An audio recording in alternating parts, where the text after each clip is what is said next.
ನಮಸ್ಕಾರ, ನೀವು ನೋಡ್ತಾ ಇದ್ದೀರಾ ನ್ಯೂಸ್ ಫಸ್ಟ್. ನಾನು ವಿದ್ಯೇಶ್ವರಿ. ಈ ಕ್ಷಣದ ಪ್ರಮುಖ ಸುದ್ದಿಗಳನ್ನು ನೋಡ್ತಾ ಹೋಗೋಣ. ಅದಕ್ಕೂ ಮೊದಲು ಹೆಡ್ಲೈನ್ಸ್.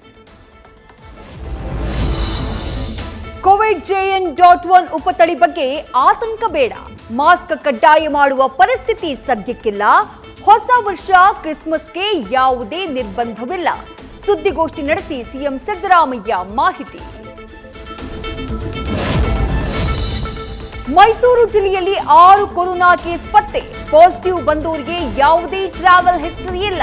ನ್ಯೂಸ್ ಫಸ್ಟ್ಗೆ ಮೈಸೂರು ಡಿಎಚ್ಒ ಡಾಕ್ಟರ್ ಕುಮಾರಸ್ವಾಮಿ ಮಾಹಿತಿ.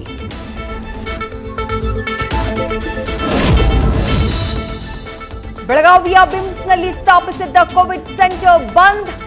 ಟೆಸ್ಟ್ ಮಾಡ್ತಾ ಇದ್ದ ಯಂತ್ರದಲ್ಲಿ ಸೆನ್ಸಾರ್ ಸಮಸ್ಯೆ. ನ್ಯೂಸ್ ಫಸ್ಟ್ ರಿಯಾಲಿಟಿ ಚೆಕ್ನಲ್ಲಿ ಬೇಜವಾಬ್ದಾರಿ ಬಯಲು.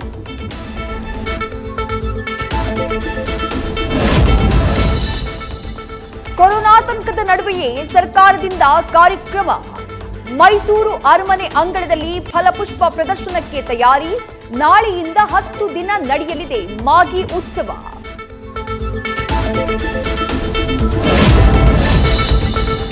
ಲೋಕಸಭೆಯಿಂದ ಸಂಸದ ಡಿಕೆ ಸುರೇಶ್ ಅಮಾನತು. ಸುರೇಶ್ ಸೇರಿ 3 ಸಂಸದರನ್ನ ಸಸ್ಪೆಂಡ್ ಮಾಡಿದ ಸ್ಪೀಕರ್.